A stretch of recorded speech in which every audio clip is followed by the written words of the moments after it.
السلام الحمد للہ رب العالمین، الصلاة والسلام علی رسولہ النبی الکریم وعلی آلہ واصحابہ اجمعین۔ الحمد للہ الذی ہدانا لہذا وما کنا لنہتدی لولا ان ہدانا اللہ۔ رب اشرح لی صدری ویسر لی امری واحلل عقدۃ من لسانی یفقہوا قولی، آمین یا رب العالمین۔ آپ دیکھ رہے ہیں کہ ہم نے اس بات کو یقینی بنانا ہے کہ ہمیں صفات الہی کا فہم بالکل ٹھیک ہو جانا چاہیے، اور اس کے حصول میں ہمیں کوئی کسر نہیں چھوڑنی چاہیے۔ یہ بہت ہی اہم ٹاپک ہے۔ اب آپ مجھے یہ بتائیں کہ اس کی اہمیت کیا ہے۔ آپ ہینڈ آؤٹ کو پڑھتے ہوں تو پھر یہ سب چیزیں اور ورنہ دیکھیں نا، یہ بڑی اہم، قرآن کا بہت اہم ٹاپک ہے، صفات الہی۔ تو اس کی سب سے بڑی، اس کی اہمیت کیا ہے؟ یہ کیوں بہت سب سے زیادہ ضروری ہے صفات الہی کا فہم حاصل کرنا؟ سر اس سے ہم یہ کہ اللہ تعالیٰ کی صفات جو ہے، جب ہم ان کا تعارف حاصل کر لیتے ہیں، پھر ہمارا اللہ سے تعلق مضبوط ہو جاتا ہے، ہمیں بہت اور محبت ہو جاتی ہے اللہ سے۔ سر جی، ہمارے عقیدے میں پختگی آتی ہے۔ یہ بات آپ کی ٹھیک ہے، صرف عقیدے میں پختگی نہیں آتی۔ جب عقیدہ پختہ ہوتا ہے تو اس عقیدے پر پھر عمل کرنا بڑا آسان ہو جاتا ہے، کیونکہ دل و دماغ کے پاس وہ دلائل آ جاتے ہیں۔ سب سے بڑی دلیل عقیدہ توحید ہو یا عقیدے کی پختگی اور درستگی ہو، اس کا سارا اس میں جتنا زور، طاقت اور قوت آتی ہے وہ صفات الہی کے فہم سے آتی ہے۔ جب میں یہ دیکھ لیتا ہوں کہ میرا رب، جس کو میں رب کہتا ہوں، وہ کتنی عظیم ہستی ہے، وہ میری پرورش کر رہی ہے، میری کفالت کر رہی ہے، میرے ہر حال سے واقف ہے، یہ چیز جب میرے ذہن میں کلیئر ہو جاتی ہے، دل و دماغ تسلیم کر لیتا ہے، تو میرا ایمان پھر نہ مضبوط ہوتا ہے، بلکہ اس کے نتیجے میں عمل بھی بڑا مضبوط ہوتا ہے۔ یہ بات پوری طرح سمجھیے۔ مجھے یہ بتائیں، توحید ہے کیا؟ توحید کیا ہے؟ صفات الہی کا علم، بس۔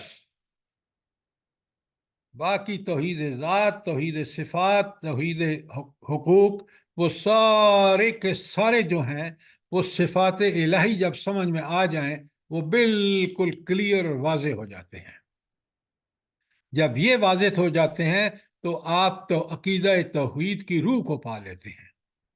جب آپ عقیدہ توحید کی روح کو پا لیتے ہیں تو پھر آپ شرک نہیں کر سکتے۔ کتنی بڑی بات ہے یہ! آخرت کی کامیابی اسی پر ہے کہ انسان کائنات دنیا میں عقیدہ توحید کو پوری طرح اس کا فہم حاصل کر کے اور اس کے مطابق زندگی گزار لے اور شرک سے بچ جائے۔ کچھ بات سمجھ آئی کہ نہیں ہے آپ کو؟ جی سر، آ گئی ہے۔ اچھا، ایک اور بات، اب دیکھیں نا، میں نے آپ کو بتایا نا، عقیدہ ہمارا پختہ ہو ہی نہیں سکتا جب تک ہمیں اللہ تعالیٰ کی صفات کا کما حقہ علم نہ ہو جائے، اور اس کے نتیجے میں ہمارے اندر وہ طاقت اور قوت پیدا ہوتی ہے۔ صفات الہی اور جو بنیاد ہے عقیدہ توحید کی، اس سے وہ طاقت ہمیں مل جاتی ہے کہ پھر ہم کسی مشکل کو مشکل نہیں سمجھتے، حتیٰ کہ ہمیں یہ بھی بالکل یقین ہوتا ہے کہ اگر اس راستے میں ان مشکلات کو طے کرنے میں زندگی ہماری کام آ گئی تو ہمیں شہادت جیسی رتبہ نصیب ہوگا، جس کے لیے انبیاء نے خواہش ظاہر کی ہے۔ بڑی بات ہے، بہت بڑی بات ہے. اچھا، اب جب عقیدے میں درستگی اور پختگی حاصل ہوتی ہے، آپ کے پہلے پیج پہ چارٹ ہے اور وہ میں آپ کے سامنے رکھتا ہوں. یہ عجائب، ذرا اس کو سٹاپ شیئرنگ کو ہٹائے نا.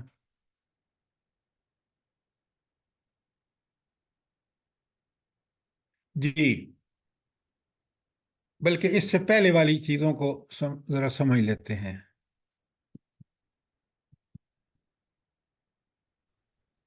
اچھا، یہاں ایک جملہ ہے اور اس کو بڑے غور سے دیکھیے. آخری پیرا میں پڑھ رہا ہوں. اسلام نے صفات باری تعالیٰ کا صحیح، مکمل اور مفصل علم بخشا ہے. آپ دیکھ چکے ہیں توحید جلال، توحید جمال، توحید کمال، کس قدر مفصل علم ہے وہ. اب اس مفصل علم، اسی علم کو ایمان، بلکہ اصل ایمان کی بنیاد بنا کر انسان کے نفس کا تزکیہ کیا ہے، اس کے اصلاح اخلاق کی ہے، اس کی تنظیم اعمال کی ہے، اور نشر خیر اور منع خیر اور بناء تمدن کا اتنا بڑا کام لیا ہے جو دنیا کے کسی مذہب و ملت نے نہیں لیا. دیکھیں نا، جب ہم ساری جلالی، جمالی اور کمالی صفات پڑھتے ہیں، سمجھتے ہیں، تو پھر ہمیں اندازہ ہوتا ہے کہ ہم اپنے نفس کے اندر سے وہ ساری خرابیاں جو نفس امارہ یا شیطان یا ماحول، ان کو نکال کے ایک اللہ کی، وہ جو ہمارا رب ہے، خالق ہے، مالک ہے، حاکم ہے، اس کے لیے خالص ہو جائے. پھر ہم اپنے زبان، اقوال کا تزکیہ کرتے ہیں کہ کوئی بری بات نہیں کہتے. پھر ہم اپنے اعمال کا تزکیہ کرتے ہیں کہ کوئی برائی نہیں کرتے. یہ ہے تزکیہ نفس. اصلاح اخلاق کیا ہے؟ آج دنیا میں جو سب سے بڑا مسئلہ ہے وہ اخلاق کا ہے. اور اخلاق کی بنیاد یاد رکھیں، ایمان ہے. یہ کبھی مت بھولیں. اخلاق اس لیے خراب ہوتے ہیں جب ایمان کمزور ہوتا ہے. مسلمانوں میں دیکھ لیں، آپ اپنے ملک میں دیکھ لیں، تو اصلاح اخلاق بھی اس ایمان کا نتیجہ ہے. اور ایمان کب پکا سچا کب ہوتا ہے؟ جلدی بتائیں. جب پریکٹیکلی وہ اللہ تعالیٰ کے حکم کے مطابق چل رہا ہے 24 گھنٹے ہر جگہ ہر وقت. نہیں ڈاکٹر صاحب، یہ بات کی بات ہے. ابھی آپ جی، معرفت الہی، معرفت الہی، صفات الہی کا شعور میرے ایمان کو پکا پختہ کر کے مجھے یہ طاقت دیتا ہے کہ میں اپنا بھی تزکیہ نفس کروں، اصلاح اخلاق کروں، سب کچھ کروں. اور یہی اسلام کا کمال ہے کہ اس کا ایمان جو ہے وہ جڑ ہے، وہ بیج ہے سارے اعمال کا. بات سمجھ آ گئی؟ اس بات کو اچھی طرح سمجھیے. انشاءاللہ اگلا لیکچر جو ہے نا، وہ صفات الہی کی قرآنی آیات سے کیسے ہم تفہیم حاصل کریں، کیسے فہم حاصل کریں، وہ کل انشاءاللہ ہوگا. لیکن سوال کر کے اپنے آپ کو کلیئر کر لیجئے. تو اسلام وہ کامل دین ہے جس کا ایمان ہمیں سارے نیک کام کرنے پر اور برے کاموں سے روک دیتا ہے.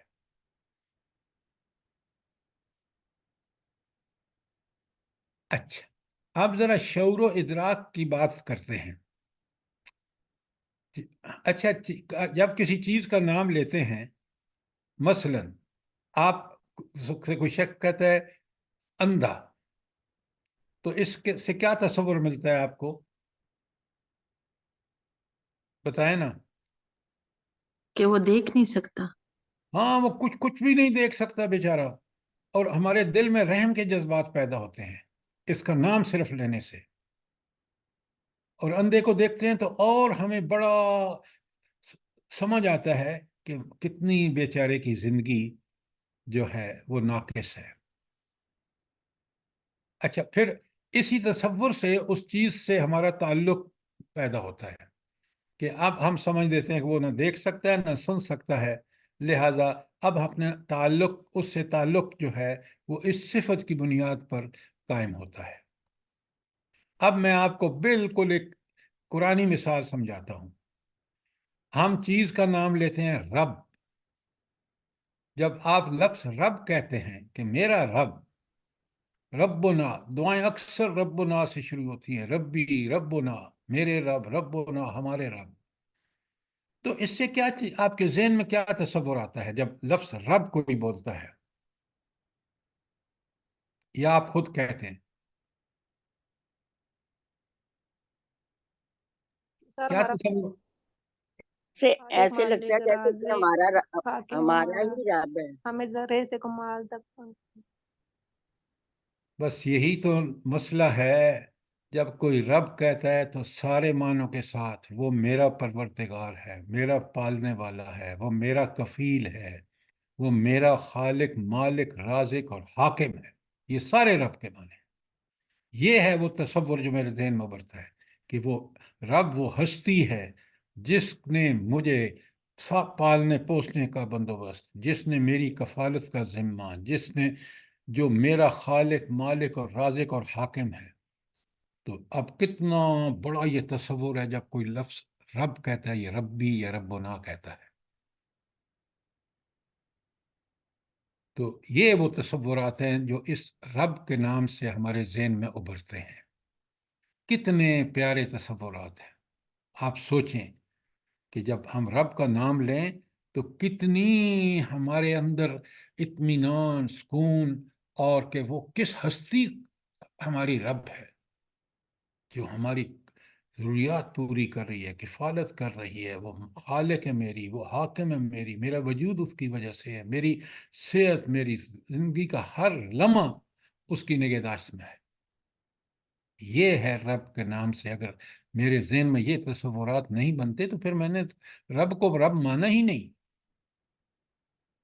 بڑے غور سے بات کو سمجھیے، سوال کریے اگر بات غلط ہو رہی ہے تو. سر رب کو ایک سیکنڈ کے لیے سوچ کر تو بس ایک ہی وہ دل میں آتا ہے کہ حسبی اللہ، کہ وہی رب ہر چیز کے لیے کافی ہے. تو آپ سوچیں نا، اس تصور سے آپ کے اندر جو جذبے ابھرتے ہیں جو آپ کو پھر نڈر بنا دیتا ہے کہ میرا رب تو اتنا طاقت والا ہے، اس سے میرا تعلق ہے، وہ میرا خالق، رازق، مالک، حاکم، حافظ، میرا سب کچھ حفاظت کرنے والا وہ ہے. بے شک، بے شک. اب اگلی بات، جب یہ تصور بنتا ہے تو رب کے ساتھ پھر ہمارا تعلق کیا ہونا چاہیے؟ مضبوط جی، مضبوط تعلق ہونا چاہیے مولانا کے ساتھ. جب ایک پہچان ہو جاتی ہے تو بہت ہی کتنا ایک کیا مضبوط محفوظ پلیٹ مضبوط فارم کا ہوتا ہے لفظ، کہ ہر چیز پوری ہو جائے گی. اب مضبوط غلط لفظ ہے. آقا آقا اور مضبوط غلط غلام لفظ والی. ہے. مضبوط کا لفظ غلط ہے. ہم اس رب کے جس نے یہ احسان ہے، ہم اس کے غلام اور وہ ہمارا آقا ہے. جی. مضبوط کا کیا مطلب ہوتا ہے؟ اس کو تو کچھ بھی کہہ سکتے ہیں. اب ہمارا تعلق آقا اور غلام کا ہے، حاکم اور محکوم کا ہے. یہ ہے صفات کے. آپ دیکھیں نا، کسی جو آپ کا دوست، مثال اللہ کے ساتھ نہیں دی جا سکتی، میں سمجھانے کے لیے کر رہا ہوں کہ آپ کا کوئی دوست ہے، اس کے اندر بڑی خوبیاں ہیں، تو پھر آپ کا اس کے ساتھ دوستی پکی سچی نہیں ہوتی. جی سر. تو رب کیسا ہمارا، آپ سوچیں کیا چیز ہے جو وہ ہمیں نہیں دیتا. کتنے ہم محتاج اور وہ کتنا غنی ہے، پھر بھی ہمارا خیال رکھتا ہے. یہ چیزیں سمجھیں، کیونکہ قرآن مجید میں، اب یہاں میں نے آپ کو رب بتایا ہے، اب حضور نبی کریم صلی اللہ علیہ وآلہ وسلم کا کوئی نام ہمارے سامنے لیتا ہے، محمد صلی اللہ علیہ وآلہ وسلم، کتنا ایک ایسی ہستی کا تصور ابھر کے ہمارے سامنے آ جاتا ہے جو بالکل نمونہ بننے کے قابل ہے، جس کو میں اپنا رول ماڈل بناؤں تو اسی کو بنا سکتا ہوں، کسی اور کو نہیں بنا سکتا۔ کیوں؟ اس کی صفات ایسی ہیں، اور اس کے ساتھ میرا تعلق کیا ہوگا؟ وہ میرا ہادی اور رہنما ہوگا، میں اس کے پیچھے پیچھے چلوں اور اس کی ہر کام کو اسی طرح کر کے مجھے اطمینان ہوگا۔ اللہ تعالیٰ کے ہر حکم پر اسی طرح عمل جس طرح نبی کریم صلی اللہ علیہ وآلہ وسلم نے کیا ہے، وہی چیز میرے لیے باعث سکون اطمینان ہوگی۔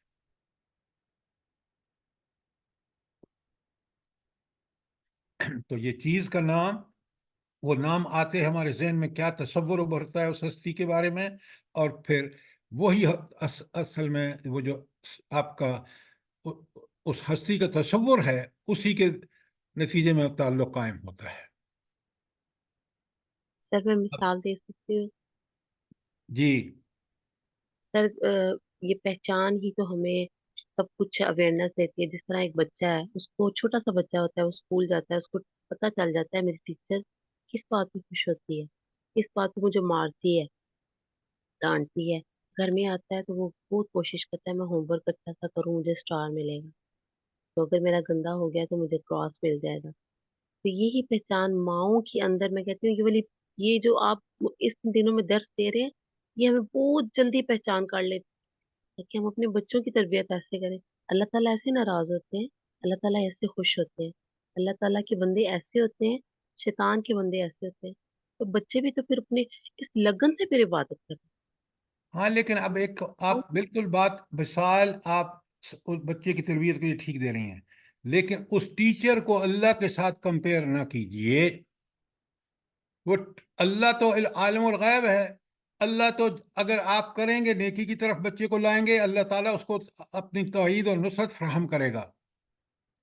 اللہ کے معاملے میں کوئی مثال نہ دیجیے، مثال سمجھا کے بتائیے اللہ اس سے بہت اعلیٰ اور عرفہ ہے۔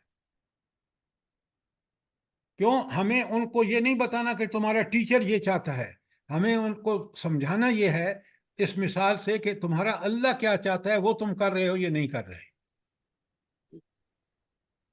نہیں سر، اللہ کو ٹیچر سے کمپیئر نہیں، میں نے کہا اس کو پہچان ہو اب جاتی ہے نا دیکھیں، ٹیچر کی۔ اب آپ ایک بات کر دی آپ نے، ٹائم، اپنے وقت کو ذرا سامنے رکھیں۔ اچھا، اب عقیدہ کیسے درست اور پختہ ہوتا ہے؟ پہلی بات، عبادت میں خشوع اور خضوع کیسے پیدا ہوتا ہے، اور معاملات میں راستی کیسے آتی ہے؟ صفاتی ناموں کے شعور سے۔ میں مثال سے آپ کو سمجھاؤں گا۔ اب پہلی بات ہے کہ عقیدہ پختہ کب ہوتا ہے؟ کہ ہمارا ایمان کس ہستی پر ہے، اس کی صفات کیا ہے، کیونکہ ہستی جب تک صفات نہیں آئیں گی، یوں یوں ہم صفات کا شعور ہوتا جاتا ہے، ہمیں اللہ پر ایمان، یقین، اسی طرح رسالت، اسی طرح آخرت کا نظام، اسی طرح سب چیزیں جو ہیں، جتنی ہمیں اللہ رب العالمین کی صفات کا شعور اور ادراک ہوگا، اتنا ہی ہمارا ایمان پختہ اور پکا ہوگا۔ جب عمل پکا ہو ہی نہیں سکتا جب تک عقیدہ پکا، ایمان پکا نہ ہو۔ یہ بات نوٹ کر لیجیے۔ ایمان جس درجے کا ہوگا، ایمان کے درجے بڑھیں گے شعور و ادراک اللہ تعالیٰ کی صفات کا، اس سے۔ تو عقیدے کی درستگی اور پختگی بات سمجھ آ گئی آپ کو کہ اس کا تعلق کیا ہے صفاتی نام کے فہم کے حوالے سے؟ کوئی سوال ہو؟ سر آج کل ہمارا عقیدہ ہوتا ہے کہ بھی ہمارا زندگی ہے، موت ہے، اللہ ہے، سب کچھ ہے، تو نعوذ باللہ پھر ہم اپنے نفس اور مادہ پرستی میں کیوں چلے؟ بھائی بات یہ ہے کہ یہ سب آپ نے زبان سے کہہ رہے ہیں، جب تک آپ کے دل و دماغ پر صفات کا اللہ تعالیٰ کی صفات کا شعور پوری طرح اس کا فہم نہیں ہوگا، آپ جو ہے بالکل ایسے ہی مسلمان ہوں گے جیسے آج ہم مسلمان ہیں، آپ کے ارد گرد، انکلوڈنگ آور سیلف۔ دیکھیں نا، دل و دماغ میں جو میں نے کئی دفعہ آپ کو مثال دی ہے، آپ آگ میں ہاتھ کیوں نہیں ڈالتے؟ کیوں نہیں ڈالتے؟ کر کے جل جائے گا، تو پتہ پھر ہے۔ آپ کا عقیدہ اگر کمزور ہوگا، عمل کمزور ہوگا، تو آپ جہنم کی آگ میں جلیں گے۔ یہ کیوں نہیں سمجھتے ہم؟ یہ سب ہم نے اس لیے کہ ہم مسلمانوں کے گھر پیدا ہوئے، میرا باپ مسلمان، میرا دادا مسلمان، میرے اسلام کو، میرے عقیدے کو قرآن و سنت سے کوئی تعلق نہیں ہے، اس کا تعلق صرف کہ ہاں میرا باپ دادا مسلمان تھا۔ اللہ نے دماغ، صلاحیتیں اس لیے دی ہیں فہم و ادراک کی کہ آپ سب سے پہلے اللہ کا تعارف حاصل کریں، اللہ کو جانیں، اللہ کو پہچانیں، اللہ کی صفات کو جانیں۔ جوں آپ اس کی صفات کو اچھی طرح سمجھیں گے، اسی طرح آپ کے عمل میں بھی، فکر میں بھی تبدیلی آئے گی اور عمل میں بھی تبدیلی آئے گی۔ بات کلیئر ہے؟ جی جی جی سر، واقعی صحیح بات ہے سر جی۔ اچھا، اب آ جائیے عبادات میں خشوع اور خضوع۔ خشوع اور خضوع کیا ہوتا ہے؟ پہلے تو اس کو سمجھے نا، پھر بات سمجھ آئے گی۔ خشوع، اللہ کا بولیں بولیں۔ اللہ سے محبت اور ڈرتے ہوئے، اور اللہ کی ہر چیز کو پورا کرتے ہوئے اپنی نماز اور ہر چیز کو ادا کرنا۔ پہلے آپ، خشوع اور خضوع دل کی ایک کیفیت کا نام ہے۔ یہ جو آپ جنرلائز کر دیتے ہیں نا، اس میں اصل چیز کو آپ پیچھے چھوڑ کے اور اپنے آپ نے ایک تصور قائم کر۔ خشوع اور خضوع ایک قلبی کیفیت کا نام ہے، دل کی کیفیت کا نام ہے۔ ایک فحش آدمی کے دل میں کیا ہوتا ہے؟ فحاشی، کہ ایک سے ایک بڑھ کے منظر، اور وہ آپ کا میڈیا آج پورا کر رہا ہے۔ آج انسان فحاشی اور عریانی کا دل دادا ہو چکا ہے، اس کو تو یہ بھی نہیں پتا کہ خشوع و خضوع ہوتا کیا ہے۔ تو خشوع اور خضوع یہ بات ہے کہ آپ اللہ کا خوف اپنے دل میں، ایسا خوف ہو میرے دل میں میرے اللہ کا، کہ میں اس کی نافرمانی کرنے کی جرت بھی نہ کروں، اتنا ڈر۔ اور یہ جو خوف و خشوع و خضوع ہے، یہ جب میرے دل میں طاری ہوتا ہے، تو جب میں نماز پڑھتا ہوں تو میں ایسا کھڑا ہوتا ہوں کہ اس میں انتہائی عاجز کیفیت میں، کیونکہ وہ قلبی جو اثرات ہیں وہ میرے جسم پر بھی مرتب ہو جاتے ہیں۔ میں بڑے ادب سے، کیوں، مجھے بالکل پتہ ہے کہ جس ہستی کے لیے یہاں میں کھڑا ہوں، اس کی عبادت کے لیے، وہ کتنی عظیم ہے، اور میرے اوپر اس کے کتنے احسانات ہیں۔ وَإِن تَعُدُّوا نِعْمَتَ اللَّهِ لَا تُحْصُوهَا۔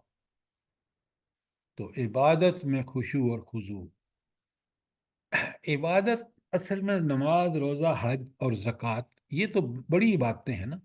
اور بھی کوئی جو نیکی کا کام کر رہے ہیں، جب اللہ سے ڈرتے ہوئے کریں گے، تو نہ آپ وہ جج ہوں گے جو پاکستانی جج ہیں، نہ آپ وہ بیوروکریٹ ہوں گے جو پاکستانی بیوروکریٹ ہیں، نہ وہ آپ جرنیل ہوں گے جو پاکستانی جرنیل ہیں۔ یہ خشوع اور خضوع یہ صرف اس بندے میں پیدا ہوتا ہے جو اپنے رب کو بالکل سمجھتا ہے کہ وہ ہستی کس عظمتوں والی ہے، علی العظیم، ابھی آ رہا ہے۔ تو یہ خشوع اور خضوع پیدا ہوگا جب میں اپنے رب کی پوری صفات سے، جمالی، کمالی اور جلالی، سب سے ٹھیک ٹھیک اس کا فہم حاصل کر لوں گا، تو آپ دیکھیں گے کہ آپ کہیں گے کہ نماز تو اس طرح پڑھوں کہ جس طرح یہ میری آخری نماز ہو۔ کیوں؟ میں نماز میں اللہ سے ڈائریکٹ گفتگو کر رہا ہوں، میں اللہ سے ڈائلاگ کر رہا ہوں۔ کس اللہ سے؟ کتنا کریم ہے کہ اس نے 5 وقت مجھے اپنی عبادت کے لیے بلا کر مجھے آپ میرے ساتھ محو گفتگو ہے. کتنا کرم ہے اس کا. پھر آپ اپنے سجود، رکوع، قیام جو پڑھ رہے ہیں، لذت آئے گی آپ کو. اسی طرح روزہ ہے، حج ہے. تفصیلات کا موقع نہیں ہے. میں نے نماز میں خشوع اور خضوع کے حوالے سے آپ کو بات سمجھائی ہے. بات سمجھ آ گئی ہے آپ کو؟ جی سر، جی سر، جی جزاک سر. اچھا، اب آ جائیے آخری بات، معاملات میں راستی. یہ معاملات کیا ہیں؟ مثلا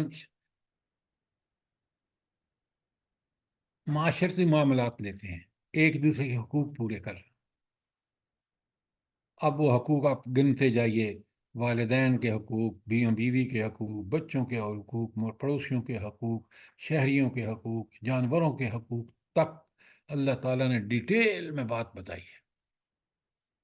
اب جب مجھے یہ پتہ ہے کہ میرے رب نے ایک دن مجھے دوبارہ پیدا کر کے مجھ سے زندگی کے ہر معاملے کا حساب لینا ہے، وہ معاملات معاشی ہوں، معاشرتی ہوں، کھانے کمانے سے ہوں، شادی بیاہ سے ہوں، عبادات کے ہوں، سارے معاملات کا میرا امتحان ہوگا.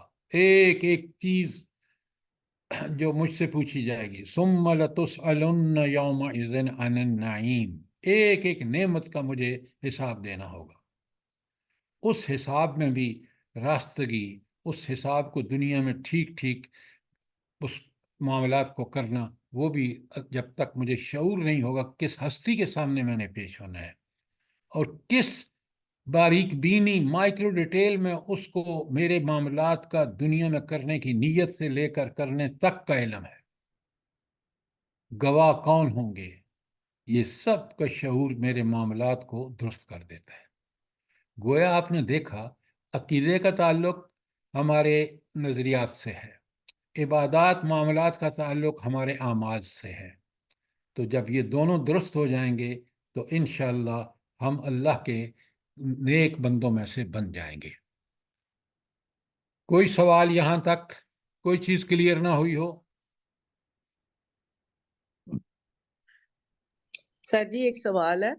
جی یہ ضرور. جیسے حساب کتاب کا ذکر آتا ہے تو وہ جو سر جی ایک حدیث ہے کہ 70,000 لوگ جو ہیں وہ بغیر حساب کے داخل ہوں گے، جو شگون نہیں لیتے ہوں گے، جو دم جھاڑ نہیں کرواتے ہوں گے، جو اللہ پر توکل کرتے ہوں گے. سر جی حدیث عکاشہ شاید کہتے ہیں اس کو. تو سر جی یہ اس کے اوپر تھوڑی سی روشنی ڈالیں. دیکھیں، آپ نے بات بالکل حدیث 100% ٹھیک ہے، لیکن آپ ایک حدیث نہیں، اس جیسی حدیث، یہاں بات ہو رہی ہے نا ایمان اور عمل کی، آپ ساری قرآن حدیث کے سب چیزوں کو رکھ کے دیکھیں گے. وہ شخص جو شگون نہیں لیتا، نہ کسی طوطے والے کے پاس جاتا ہے، نہ کسی مولوی کے پاس، نہ وہ کہتا ہے میرے رب نے جو کرنا ہے وہی ہوگا. اس کا مطلب اس کا عقیدہ توحید کامل ہے. اگر اس کامل توحید کے ساتھ اس نے عمل بھی نہ کیا ہو تو پھر بھی یہ مسئلہ جو آپ کہہ رہے ہیں نا، یہ حدیث اس بات کی تقاضا کرتی ہے کہ اس کا ایمان اور عمل صالح ایسا ہو کہ ایمان کی یہ کیفیات بتائی جا رہی ہیں، اس کے ساتھ جب تک عمل صالح نہیں ہوگا. قرآن پڑھ لیں آپ، آمنوا وعملوا الصالحات، شرط ہے جنت میں جانے کی. یہ تو اس میں سے ایک عقیدے کی کمال کی بات جو ہے وہ نبی کریم صلی اللہ علیہ وسلم نے بتائی ہے. بات سمجھ آ گئی آپ کو کہ نہیں؟ جی جی سر جی، جزاک اللہ خیر کثیر. سر یہ وہ جو 70 آدمی کہہ رہی ہیں جنت میں جانے کے لیے، یہ تو وہ حافظ قرآن نہیں جو کہ حافظ قرآن ہو جاتا ہے وہ اپنے گھر کے 70 افراد کو بخشاتا ہے. یہ جو آپ بات کہہ رہی ہیں نا، یہ آپ بالکل آدھی بات کہہ رہی ہیں. مجھے یہ بتائیں، اب آپ جواب دیں مجھے، اگر اس نے قرآن حفظ کر کے ساری زندگی نہ اس کا مطلب سمجھا، نہ اس پہ عمل کیا، وہ کہاں جائے گا؟ جی سر، میں نے واقعی آدھی بات کی ہے کہ جو حافظ قرآن عمل کرے اور مسلح بھی صحیح سنائے تو اور پھر اس پہ بات کو عمل دیکھیں، اصول کو بات سمجھیں. یہ جو ہم نے گھڑ رکھا ہے، سنا رکھا ہے، بھائی حدیث کہتی ہے کہ اس قرآن جس کو اس کے سینے میں ہے، اس کے دل و دماغ پر اس کی مہر لگی ہونی چاہیے، اور اس کا ہر عمل قرآن و سنت کے مطابق ہونا چاہیے. یہ ہے وہ شخص جو اللہ کے ہاں شفاعت کر سکے گا. اللہ اس کو اجازت دے گا تو کر سکے گا. یہ بھی نہیں کہ میری ماں جہنم میں ہے تو وہ حافظ صاحب کہیں کہ اس کو اللہ جنت میں بھیج. نہیں ہو سکتا. اب بات سمجھ آ رہی ہے نہیں آ رہی؟ جی سر بے شک. تو بات دیکھیں نا، یہی ہم نے کیا ہے. دین کو ادھا پچدہ لے کے اور ہم دوڑ رہے ہیں کہ بس ہم بچے کو حافظ. اگر آپ کے گھر کے اندر اس قرآن کے احکامات پر عمل نہیں ہو رہا، اور اس کا حفظ تو آپ نے کرا دیا، اس کو معنی ایک لفظ کا نہیں آتا. یہ منظر میں نے اپنی آنکھوں سے دیکھے ہیں. میں ایک اسکول کی طرف سے، جہاں انٹرویو کے لیے انہوں نے مجھے کہا کہ ہمیں انٹرویو کر دیں علماء کو. اب بڑے غور سے سنیے کیونکہ ان کو ٹیچر چاہیے تھا. یہ ایک دفعہ نہیں کئی دفعہ ہوا. اب میں جب بیٹھا ہوں، مولوی صاحبان آ گئے. انہوں نے اپنی بڑی بڑی ڈگریاں جو ان کی درسگاہ نے ان کو دی تھیں، یا ان کے جو بریلیوں اور دیوبندیوں اور سلفیوں کو ڈگریاں دیتے ہیں جو ان کے ادارے، وہ جب آتے نا تو میں ان سے کہتا کہ اس ڈگری کو دکھاتے. میں نے کہا اس کو ادھر رکھ دیں. یہ قرآن پڑھا ہے، میں اس کو پڑھتا ہوں، آپ دیکھ لیں اور اس کا ترجمہ لفظ بلفظ کر دیں. آپ یقین کریں 99% یہ لوگ جو دین 12 سال گزارے تھے، وہ مجھے کہتے تھے نہیں یہ تو ہم کچھ آیتوں کا ہمیں آتا ہے. پھر میں ان سے کہتا تھا اب پڑھو قرآن، میں تمہیں لفظ بلفظ ترجمہ کر کے اس کی گرامر بھی بتاؤں گا. میں نے تو 12 سال کسی درگاہ میں نہیں گزارے. یہ اللہ کا کرم ہے کہ اس نے مجھے اس کو سیکھنے سمجھنے کی توفیق عطا فرمائی. میرا کوئی کمال نہیں ہے، لیکن میں آپ کو بتا رہا ہوں یہ ہم نے پورے، آپ دیکھ لیں جتنے بھی درسگاہیں ہیں، 90% ان کو صرف وہ احادیث اور وہ آیات بتاتے ہیں جو ان کے مسلک کو پکا رکھیں، تاکہ باہر جب بھی نکلیں تو اپنے مسلک پہ قائم رہیں. قرآن و سنت پہ قائم رہنے کی ان کو کوئی تربیت نہیں کی جاتی. میں غلط کہہ رہا ہوں تو بتائیں مجھے. سر آپ بالکل صحیح کہہ رہے 100% ہیں. 100% صحیح کہہ رہے ہیں آپ. یہی کچھ ہوتا ہے. تو اس لیے آپ ان میں سے نہ ہوئیے، نہ انہی کی باتوں کو کیجیے، آپ قرآن و سنت کی بات کیجیے. واقعی صحیح. اچھا، اب آپ یہ تینوں چیزیں سمجھ آ گئی کہ عقیدہ کب درست پختہ ہوگا، عبادات میں خشوع و خضوع کب ہوگا، اور معاملات میں راستی کیسے آئے گی. یہ ہے عملی اقدامات، اور یہ اس فکر والے شخص کی ہوں گی جس کی فکر، جس کا عقیدہ اور ایمانیات جو ہیں وہ صفات الہی کے فہم سے پوری طرح آراستہ ہوں. اب آئیے، کیونکہ ہم صفات الہی پہ بات کر رہے ہیں، اور میں نے کل ذرا اپنے مائک بند رکھیں. عجیب بند کرو یہ مائک. اچھا، اب آپ کو میں نے کل بتایا ہے کہ 3 قرآن مجید میں ایسی جگہ ہیں جہاں کثرت سے صفات الہی ہیں. ان میں سے ایک آیت الکرسی ہے، پھر سورہ حشر کا آخری رکوع ہے، اور سورہ الحدید کی ابتدائی آیات ہے. ہم ذرا اس ایک کو سمجھیں گے، پھر آپ کا ہوم ورک یہ ہے کہ باقی آپ نے سمجھنی ہے. کوئی سوال ہوگا تو آپ مجھے ضرور کریں گے. اچھا، یہ جو آیت الکرسی ہے، پتہ ہے یہ قرآن کی سب سے خوبصورت آیت ہے. حالانکہ قرآن کی ہر آیت انتہائی خوبصورت ہے، لیکن اس میں سے بھی جو سب سے خوبصورت ترین اللہ کے رسول صلی اللہ علیہ وسلم نے ہمیں بتایا ہے، اور صحابہ کا اس پر اجماع تھا، اتفاق تھا، کہ یہ سب سے قرآن کی پیاری صورت ہے۔ یہ بات آپ نے سن رکھی ہے؟ سر جی اس پہ حدیث ہے ایک، جی ابو ہریرہ رضی اللہ عنہ سے روایت ہے کہ ہر چیز کی ایک کوہان ہوتی ہے، اور قرآن کی کوہان سورہ بقرہ ہے، اور سورہ بقرہ کی کوہان جو ہے وہ آیت الکرسی ہے۔ جزاک اللہ، جزاک اللہ، جزاک اللہ۔ یہ ہے شان آیت الکرسی کی۔ ایک اور حدیث ہے کہ انسان کے اور جہنم کے درمیان جو چیز حائل ہے وہ موت ہے، اور دوسری چیز کیا ہے؟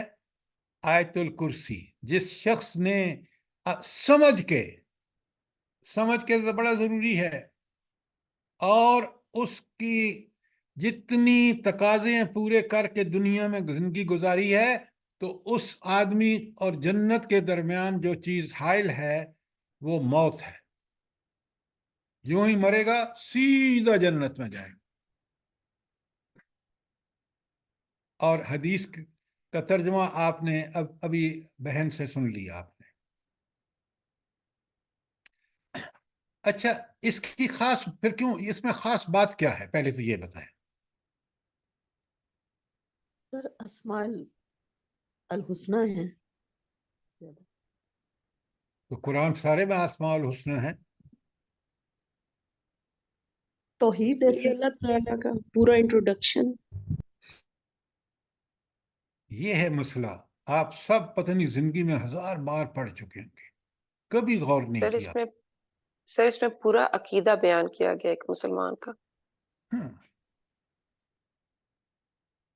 یہ جو ہے نا، یہ ہاف ٹروتھ ہے، ابھی تک صحیح جواب نہیں آیا۔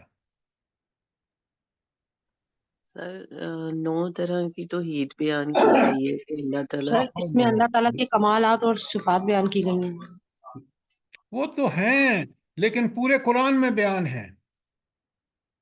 اللہ کی وحدانیت بیان کی گئی ہے۔ یہ ہے ہمارا معاملہ۔ عجائب، وہ ذرا یہ جو ابھی الوہیت پہ بنایا ہے نا، سب کو بھیج دیں آیت الکرسی کا وہ حصہ جو میں نے لکھا تھا نا ہاتھ سے، صرف وہ بھیجنا ہے۔ اچھا، اب اس کا مطلب یہ ہے کہ آپ سوچ سمجھ کے نہیں پڑھتے۔ میں اب پڑھتا ہوں، فوراً آپ کی بات سمجھ میں آئے گی۔ اللہ لا الہ الا ہو، اللہ وہ ہستی ہے، اس کے علاوہ کوئی الہ نہیں۔ اچھا، تو یہ دلائل ہیں سارے الوہیت کے، یہ صفات ہیں الوہیت کی۔ اور وہ جو لا الہ الا اللہ محمد رسول اللہ ہم پڑھتے ہیں، وہ لا الہ الا اللہ جو ہے وہ ہے دراصل الوہیت۔ الہ، الہ کون ہوگا اور کون الہ ہو سکتا ہے، اس کی ساری صفات جو ہیں وہ اس آیت الکرسی میں بیان ہوئی۔ کیوں؟ اگر میں اللہ کو اپنا معبود نہیں مانتا، اگر میں اللہ کی عبادت نہیں کرتا زندگی کے ہر معاملے میں، ہر جگہ، ہر وقت، ہر حال میں، تو پھر میں اللہ کو الہ نہیں مانتا، نعوذ باللہ، اور میرا ٹھکانہ جہنم ہوگا۔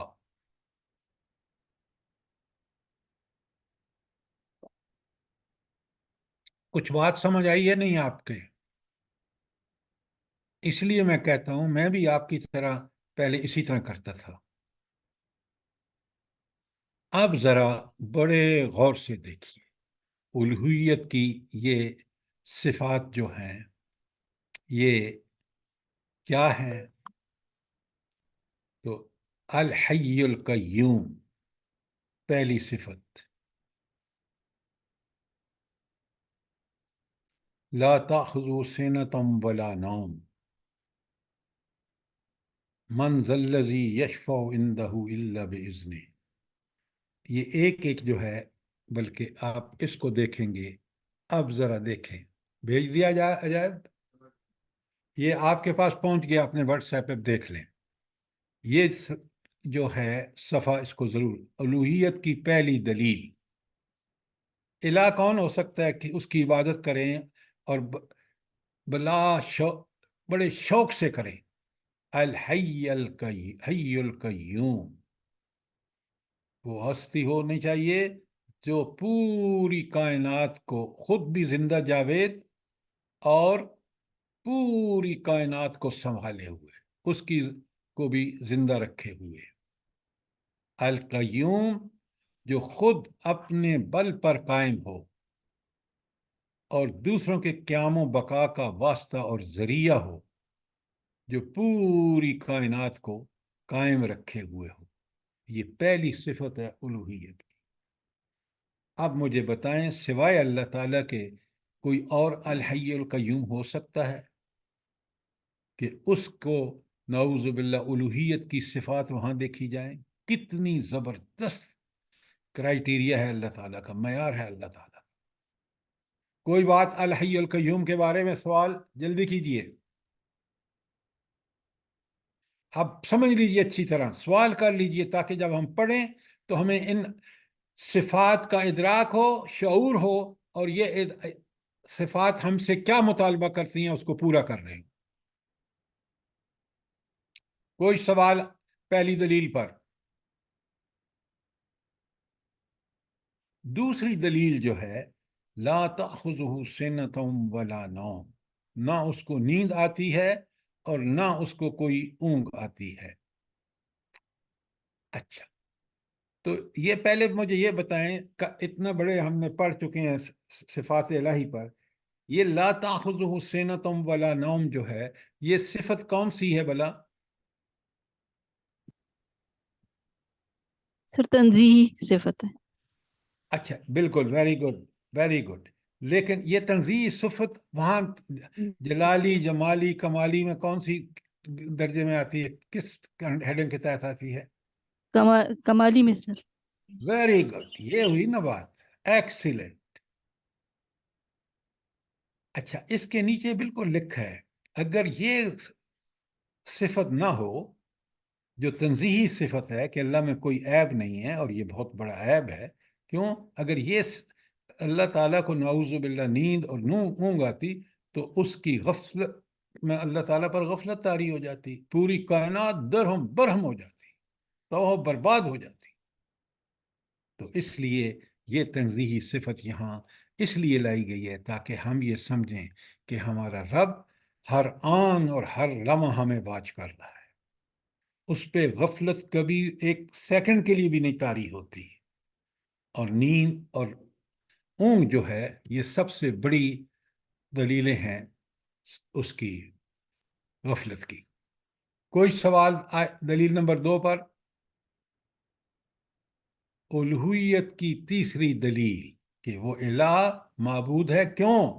لہو ما فی السماوات و ما فی الارض، زمین و آسمان کی ہر چیز اسی کے لیے، وہی اس کا مالک ہے. تو یہ توحید ملوکیت ہے کوئی اور تو اس قسم کی توحید ملوکیت کہ دنیا کی کائنات کی ہر چیز اس کے مملوک ہو؟ تو پھر کہاں سے آیا شرک؟ اور چوتھی دلیل ہے، من ذا الذی یشفع عندہ، کوئی اس کے پاس سفارش نہیں کر سکتا اس کی اجازت کے بغیر. یہ بڑا اہم نقطہ ہے. یہ جو لوگ سمجھتے ہیں یہاں ہر قسم کی باطل شفاعت کی جڑ کٹ جاتی ہے اس پہ یقین کے بعد. اور شفاعت کی حقیقت کیا ہے؟ اللہ تعالیٰ اپنے نبی صلی اللہ علیہ وسلم نیک بندوں کو جو ہے وہ سفارش کا حق دے گا، لیکن وہ اس کی اجازت کے بغیر سفارش نہیں کر سکتے. یہ اس کا حق ہے اپنا رب العالمین کا کہ وہ کسی کو اجازت دے دے. اور جب اجازت دے گے تو پھر اس کو کیا کرنا ہے؟ جلدی بتائیں، آیت بھی بتائیں.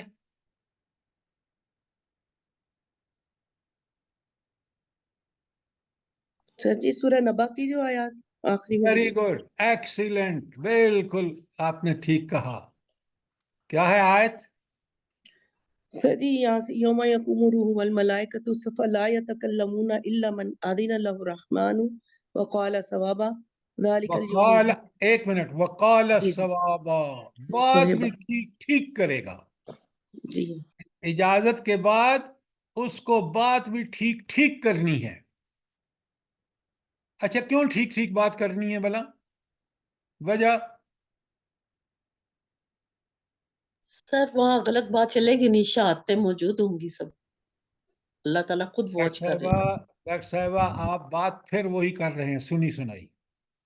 وہ اس اللہ کے سامنے سفارش کر رہے ہیں جو اللہ ایک ایک چیز سے باریک بینی سے واقف ہے.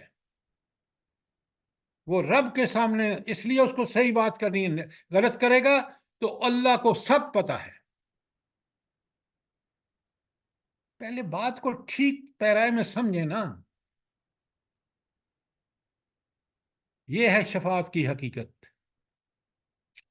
اچھا اب قرآن کو بڑی اچھی طرح سمجھیے. یہ بالکل اللہ جس کو چاہے گا بخشے گا، اللہ جس کو چاہے گا نہیں بخشے گا. یہ تو اللہ کا اختیار ہے، لیکن اللہ تعالیٰ نے اپنے اوپر پابندی بھی لگا رکھی ہے. وہ پابندی یہ ہے کہ اللہ نے فیصلہ کر دیا ہے کہ نیک جنت میں جائیں گے، برے جہنم میں جائیں گے. تو پھر یہ سفارش کیا ہوگی؟ یہ سفارش صرف ان لوگوں کو حاصل ہوگی، ان مسلمانوں کو جن کے اعمال میں تھوڑا بہت فرق رہ گیا ہوگا. وہ پاسنگ مارک سے 1-2 مارک 3 مارکس کم لے رہے ہیں، وہاں سفارش ہوگی. اور اگر اس کا حضور نبی کریم صلی اللہ علیہ وآلہ وسلم سے اپنی زندگی میں اس نے اچھا ان رہنما مان کے ان کے پیچھے چلا تو اللہ تعالیٰ حضور نبی کریم صلی اللہ علیہ وسلم کو حکم دیں گے. اگر اس نے قرآن کے ساتھ اس کا تعلق تھا تو قرآن کو یا جو بھی کوئی اس کا بہت اعلیٰ عمل تھا اللہ اس کو اجازت دے گی. یہ ہے شفاعت کی حقیقت. جتنے مرضی یہ سوال کر لیں تاکہ یہ بات کلیئر ہو کہ شفاعت ارے غرے کی نہیں ہوگی. جی صرف قرآن کے بارے میں کہا جاتا ہے کہ قرآن بھی شفاعت کروائے گا، جیسے ہم سورہ ملک رات کو سونے سے پہلے پڑھتے ہیں. تو سر کیا قرآن بھی اجازت اللہ تعالیٰ کی ہوگی، اذن حاصل ہوگا تب شفاعت کروا سکے گا، یا قرآن کی شفاعت دائمی ہے؟ 100%، ہر ایک کو اجازت، بغیر اجازت کے کوئی نہیں بول سکے گا. قرآن لانے والے حضور نبی کریم صلی اللہ علیہ وآلہ وسلم کائنات کے عظیم انسان ہیں، ان کو بھی اجازت کی ضرورت ہوگی. سجدہ پڑھیں حدیث، عمل احتساب، حساب و کتاب شروع ہونے کا مرحلہ ہے، ہو نہیں رہا، لوگ پریشان ہیں. اور سارے لوگ پہلے حضرت آدم کے پاس چلتے چلتے حضرت محمد رسول اللہ صلی اللہ علیہ وسلم کے پاس آتے ہیں، وہ بھی سجدے میں ریز ہو جاتے ہیں، سجدے میں پڑ جاتے ہیں، سجدے میں گر جاتے ہیں. اللہ کا حکم ہوتا ہے تو پھر گزارش کرتے ہیں. یہ کبھی سر جی مت سوری جی سر جی یہ آیت واضح کریے نا، الا من اذن له الرحمن وقال صوابا. آپ بالکل ٹھیک کہہ رہے ہیں، لیکن ہم قرآن کو اس طرح سمجھیں جس طرح آپ نے سمجھا ہے تو پھر بات ہے نا. یہاں شرط لگا دی ہے، کوئی سفارش نہیں کر سکتا الا باذن، سوائے اس کی اجازت کے. اور حدیث میں نے آپ کے سامنے رکھ دی ہے کہ حضور نبی کریم صلی اللہ علیہ وآلہ وسلم جو کائنات میں سب سے عظیم انسان ہیں، ان کو بھی وہاں یارہ نہیں ہے، وہ بھی سجدے میں گر گئے ہیں. اور رب اجازت دیتے ہیں الا باذنہ کا عمل ہوتا ہے تو پھر وہ بولتے ہیں. اس چیز نے بڑے قوموں کو گمراہ کیا ہے. عیسائی کہتے ہیں ہمیں اگر عیسیٰ چھڑا کے لے جائیں گے. اہل کتاب دیگر یہود کہتے ہیں بھائی ہم تو انبیاء کی اولاد میں سے ہیں. اور ہم کہتے ہیں کہ ہم نبی کریم صلی اللہ علیہ وسلم کی امت سے ہیں. امتی یاد رکھیں وہ ہوگا جو اس نبی کے نقش قدم پر چلے گا. اگر اس کا سیرت و کردار نبی کریم صلی اللہ علیہ وآلہ وسلم کے بتائے ہوئے اور قرآن کے بتائے ہوئے کے خلاف ہے تو قرآن میں قیامت کے دن بھی اللہ کے رسول کہیں گے لے جاؤ اس کو دور مجھ سے، ہٹا لو مجھ سے، دھتکار دیں گے. سر جی جو لوگ کہتے ہیں ہم سید ہیں، ہم حضور کی لا حول آل ولا قوت الا باللہ. ساری دنیا حضرت آدم کی اولاد ہے. سید ہونا کوئی اللہ کے ہاں ذرا برابر اس کو فائدہ نہیں دے گا. جی سر وہ لوگ بھی بہت اس چیز پہ اتراتے ہیں نا کہ ہم تو سید ہیں، ہمیں تو کوئی مسئلہ آپ نہیں. سنیں، اترانے والوں کو چھوڑ دیں. اصول میں آپ کو بتا رہا ہوں، اصول میں قرآن سے بتا رہا ہوں آپ کو، میں اپنی طرف سے کچھ نہیں بتا رہا. پانچویں دلیل یعلم ما بین ایدیہم وما خلفہم. کوئی کیا ایڈیشنل انفارمیشن دے گا اس رب کو جس کے علم میں سب چیزیں اور بالکل باریک بینی سے مائکرو ڈیٹیل میں اس کو پتہ ہے. کوئی سفارشی بتا سکتا ہے، کوئی نبی بتا سکتا ہے اللہ کو کہ اللہ نعوذ باللہ آپ سمجھے نہیں یہ تو یہ مسئلہ ہے. یعلم ما بین ایدیہم وما خلفہم. پھر دیکھیں وَلَا يُحِيطُونَ بِشَيْءٍ مِّنْ عِلْمِهِ إِلَّا بِمَا شَاءَ. اس کا علم اتنا وسیع اور لوگوں کا علم اتنا محدود کہ جو چاہتا ہے وہ دے دیتا ہے انبیاء کو. بھائی بدریہ وہی اس نے دیا ہے، لیکن اس کا علم محیط ہے ہر ایک پر اور احاطہ کیے ہوئے ہے، اور کسی فرد کا مخلوق میں علم اس کے عشر عشیر کے برابر بھی نہیں. پھر ذرا دیکھیں الوہیت کی ساتویں دلیل وسع کرسی السماوات والارض. اس کا اقتدار زمین و آسمان کے تمام اطراف اور اکناف پر حاوی ہے. کوئی گوشہ اور کونا بھی اس کے دائرہ اختیار سے باہر نہیں ہے. دیکھیں ذرا یہ آیت الکرسی آپ روز پڑھتے ہیں، ایک ایک آیت اس پہ ایک ایک صفت پہ رک کے ذرا سوچ کے پڑھیے، پھر آپ کی زندگی تبدیل ہوگی. پھر یہ دلیل بنے گی آپ کی جنت میں داخلے کی. صرف پڑھنے سے بات نہیں ہوگا، پڑھ کے اس پر عمل نہیں کیا تو پھر اور کیا. پڑھتے یہ تھے اور کرتے یہ تھے. سوچیں ذرا. کوئی سوال یہاں پر؟ بات کلیئر ہے؟ جی سر یہ سر. سورہ ملک سر کی دیکھیں سورہ ملک کی شفاعت کی بات آئی نا، تو سر سورہ ملک کو بھی جب تک سمجھ کے نہیں پڑھیں گے اور اس کو زندگی میں ہماری تبدیلی نہیں آئے گی اس کی وجہ سے، تو وہ بھی سفارش تو نہیں کرے گی شفاعت کی. ڈاکٹر صاحبہ آپ 100% ٹھیک ہے فرما رہی ہیں. آپ دیکھیں ہم ہر جمعے کو پڑھتے ہیں، کتنی کمال کی صورت سورہ کاف، کتنی کمال کی ہے. سوچ کے پڑھتے نہیں ہیں اور بس ہم نے سن رکھا ہے ہم پڑھ جاتے ہیں. اگر سورہ کہف کو سوچ کے پڑھیں، سمجھ کے پڑھیں، ہماری زندگی تبدیل ہو جائے. بالکل آپ نے ٹھیک کہا. سورہ ملک اس لیے روز پڑھنے کو کہا گیا ہے کہ اس سورت کے آئینے میں اپنی شکل دیکھ لو. شروع میں کہا تبارک الذی، کون ہے برکت والا؟ خلق الموت والحیات لیبلوکم ایکم احسن عملا. حسن عمل پہلے تقاضا کر دیا. حسن عمل وہ ہوگا جو قرآن و سنت کے مطابق ہوگا، نبی کریم صلی اللہ علیہ وآلہ وسلم کی جب تک مہر اس عمل پہ نہیں لگی وہ حسن عمل نہیں ہو سکتا. مہر کا مطلب کیا؟ وہ بالکل اسی طرح اسی ذوق اور شوق سے بندہ کرنے کی کوشش کرے جو نبی کریم صلی اللہ علیہ وسلم کی تھی.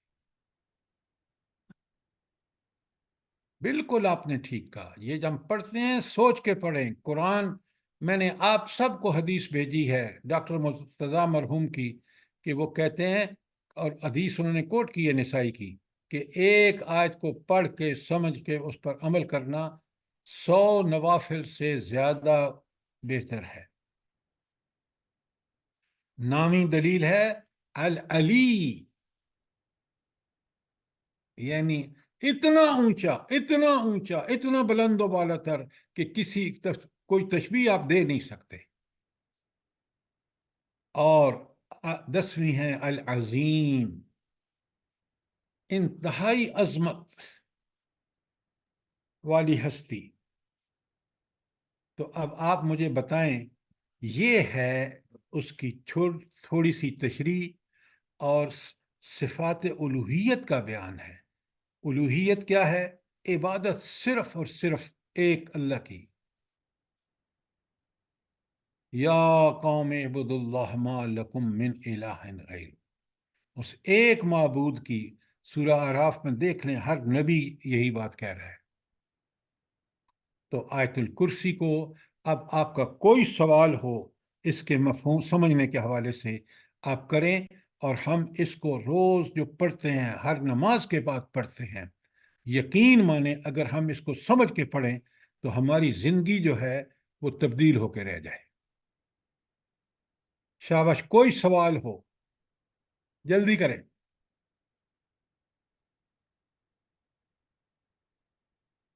کوئی سوال نہیں ہے؟ سر اللہ پاک آپ کو اجر دے، دماغ کے جتنے بند دروازے تھے وہ سارے کھل گئے ہیں. اب مہربانی کر کے آپ ہینڈ آؤٹ آپ کے پاس ہے، میں نے ابھی بھی موقع ہے، آپ سوال کر لیں کوئی ذہن میں آپ کے کنفیوژن ہے تو کیوں کہ سر جی